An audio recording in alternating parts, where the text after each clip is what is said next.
네, 여러분 안녕하세요. 오늘은 소극적 행동의 이유 중에 세 번째 이유를 설명드리려고 합니다. 첫 번째 뭐였죠? 행동적 이유고, 두 번째는 정서적 이유고, 세 번째는 사고적 이유라고 해요. 발표 불안도 소극적 행동, 소극적 정서적 능력, 혹은 소극적 사고적 이유 이렇게 볼 수 있거든요. 그래서 이 심리학적 이 요인들을 조금 나눠보는 겁니다. 저희가 커뮤니케이션에 접목해서 한번 바라볼게요. 자, 우리가 사고적 이유에는 7가지가 있어요. 첫 번째는 다른 사람이 나보다 더 좋은 생각을 가졌거나 더 훌륭하고 나은 대우를 받아야 한다고 생각한다. 그러면 다른 사람이 더 나아야 된다? 이거 어떻게 발표 불안하고 같이 연결이 될까요? 청중이 나보다 똑똑하다라고 느끼면 나는 말을 우물쭈물하게 됩니다. 길을 못 펴요, 말에서. 당당하지 못하고 설득할 수가 없습니다. 이게 사고적 이유예요. 제가 교수님들 앞에서 논문 발제할 때 코로나 직전 세미나에서 15분간을 처음에 딱 시작할 때 염소처럼 시작했다고 그랬죠. 그래서 막 그거를 발성을 잡고 제어했더니 아무도 티가 나는 거를 눈치 못 챘다고 말씀드렸어요. 그런 심리적 요인은 저같이 이렇게 많은 사람들 앞에서 쓰는 게 일상인 사람에게도 중간에 와요. 발표 불안이라는 것이. 그래서 영구히 없어지는 업무들이 아니고 그 중에 하나가 이 사고적 이유 때문에도 옵니다. 그 다음에 두 번째는 원만한 인간관계가 가장 좋은 것인데 나의 생각이나 의견을 내세우면 이 원만한 인간관계가 깨질 것 같다라는 생각을 하면 내가 말하는 이거 자체가 공격적 행동이라고 생각을 해요. 그래서 이거는 어떻게 보면 행동적 요인에도 비싼 말이 있었고요. 그 다음에 이거는 사고의 개념도 해당이 됩니다. 그러니까 나의 불편함, 속마음을 건강하게 표현하는 방법을 알면 되는데 이해를 못하고 나를 드러내면 상대와의 관계가 엉그러지고 불편해진다라고 생각하면 자기는 표현을 못해요. 그것도 건강한 관계에 옳지 않은 소극적 행동 이유를 만드는 사고적 이유의 두 번째에 해당합니다. 세 번째는요, 실수는 해서는 안 된다. 실수는 곧 큰일을 저지르는 것이다. 이렇게 생각하시는 분이 있는데요. 여러분 이걸 좀 생각해 보실래요? 여러분이 라디오를 녹음을 해요. 혹은 라디오 생방을 합니다. 혹은 말할 때 이 자연스러운 걸로 필티를 한다고 생각하세요. 그러면 말하다가 말 실수 있지 않아요? 내용의 큰 실수 말고요.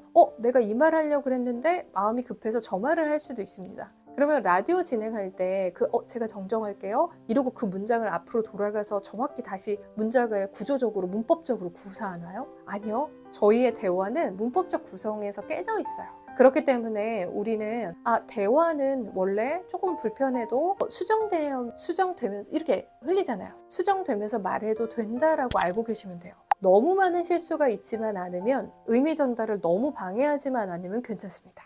그래서 실수해서는 안 된다라고 하면 말을 할 수가 없어요. 라디오 들을 때 말실수가 없는지 들어보세요. 말실수가 그냥 연발돼요. 그렇지만 말실수에 귀 기울여지지 않습니다. 그게 놀라운 거예요. 남들이 내가 하는 그 실수에 되게 기울이지 않는다는 거예요. 그래서 이런 사고적 이유는 버리셔도 됩니다.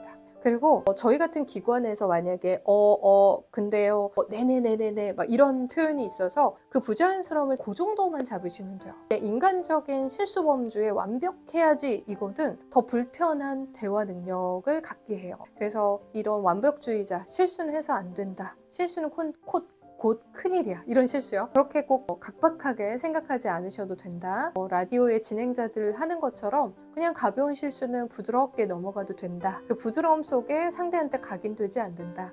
이렇게 믿으셔도 됩니다. 네 번째 이유 말씀드릴게요. 모든 사람에게 좋은 칭찬을 듣고 싶기 때문에 내가 나의 생각이나 의견을 말하고 다른 사람을 화나게 할 경우 나 스스로의 죄스러움을 느끼거나 자신을 나쁜 사람으로 생각한다. 모든 관계가 다 좋을 수 없습니다. 모든 관계가 다 내가 좋은 사람이야 라는 거를 들으면 그거 자체가 인생이 말이 안 돼요. 저에게 만약에 선생님은 늘 모두에게 친절한 언어를 쓰십니까? 라고 하면 아니요, 절대 그렇게 쓰지 않아요. 물론 불편하면 얘기합니다. 불편해요 라고 바로 얘기하지 않고요. 선생님 죄송한데요, 제가 담당자를 바꿀까요? 이렇게 말씀드려요. 이 톤으로. 그럼 상대가 의아해하죠.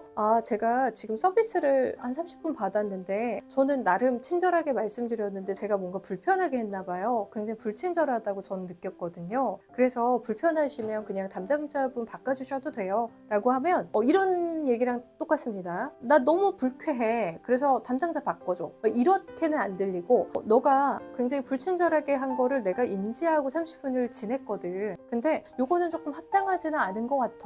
음성하고 태도에서.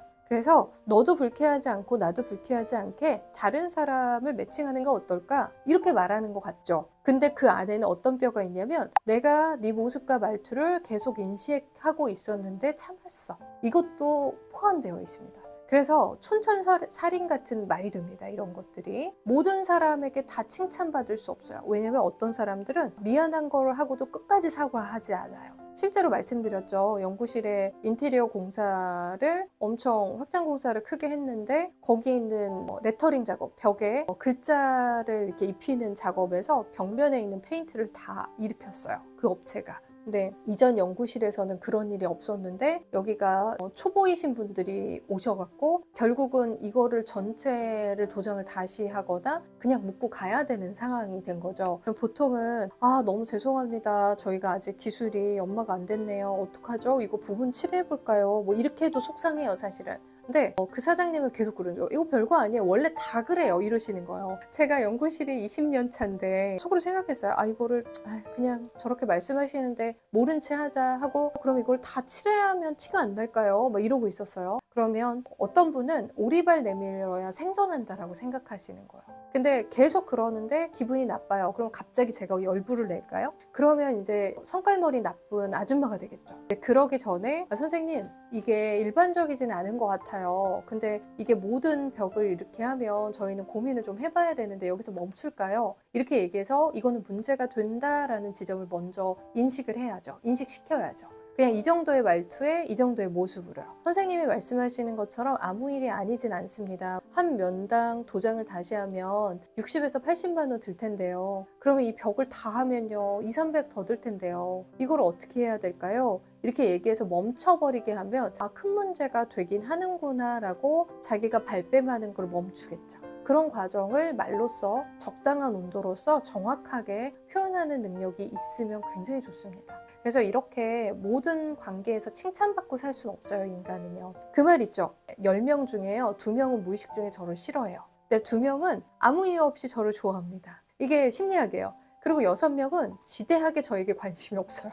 그러니까 우리가 생각한 거랑 타인이 우리를 보는 강도와 느낌은 다르다는 거 여러분 꼭 기억하시고 모든 관계를 잘 살려고 너무 스트레스 받지 않으시길 바라보고요. 그 전에 전제 조건은 내가 그래도 객관적으로 모든 대중들 한 80%에게 호감과 신뢰를 잘 쌓는 편이면 괜찮습니다. 네, 근데 나 자체가 굉장히 호감도가 별로 없어요. 냉소적 언어를 쓰고 태도가 무례해요. 근데 상대한테 좋은 말 안 들어도 돼.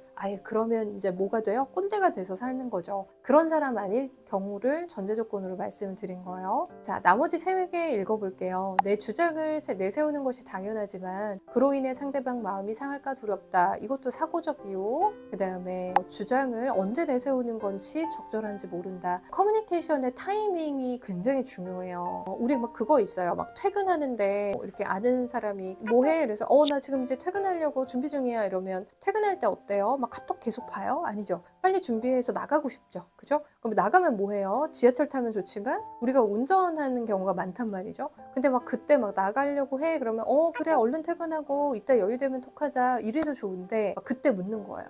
너는 여행을 좋아하니? 어디 여행을 가봤니? 어디 여행을 가고 싶니? 막 이런 걸 물어봐요. 그러면 왜 이때 질문하고 그래? 이렇게 되죠. 타이밍이란 상대가 받아들일 수 있고 대화할 수 있는 여유를 살펴보는 거예요. 이런 사람들의 특징은 상대의 상황의 인지 능력이 굉장히 떨어집니다. 그러니까 본인은 배려 있다 생각하는데 사실은 배려감이 굉장히 없는 지수가 굉장히 낮은 경우가 많아요. 그래서 이거를 임상을 20년을 하다 보니까 사람에 대한 개체는 너무 많이 만나다 보니까 이런 걸 못 묻는 사람은 안 보이는 거예요. 그런 영역들이. 그러면 나의 지능지수와 관계능력지수, 언어지능지수와 저분이 안 맞을 수 있구나. 문화의 갭차가 너무 안 맞아서 이 정도 문화를 겪으려면 저분이 타인을 더 겪고 타인에게 더 배려하는 더듬이를 가져야 되겠구나. 스쳐가세요.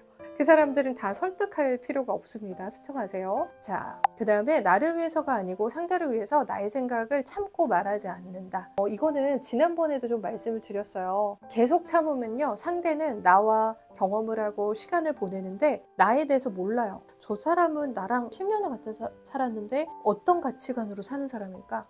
나랑 있으면 행복한 건 맞을까? 저 사람은 사람이 바뀌어도 행복할 것 같은데 그 사람의 생각이나 가치관이나 어디서 기쁜지 어디서 슬픈지 알 수가 없다는 거예요. 룸메이트보다도 안 좋은 사이죠. 우리가 친한 친구가 나이 들어서 룸메이트를 한다는 거는 되게 속 깊게 안다는 거잖아요. 그러면 그런 친구보다도 어떤 연인이나 부부가 못한 사이가 될 수도 있다는 겁니다. 내 생각을 말하지 않는 건 내가 그렇게 인내심이 있고 좋은 사람이야 라는 신호가 절대 아닐 수 있고, 내가 감정 지능이 약하고, 이게 IQ, EQ의 항목들하고 많이 비슷해요. 그래서 내 감정을 읽질 못하고 그거를 적절히 표현하는 능력도 없어서 관계를 해치고 있을 수 있다라고 생각해 보셔야 합니다. 자, 이상으로 소극적 행동 이유 3가지, 행동적 요인, 정서적 요인, 그 다음에 사고적 요인, 이렇게 3가지 살펴봤습니다. 또 좋은 꼭지로 또 뵙겠습니다. 고맙습니다.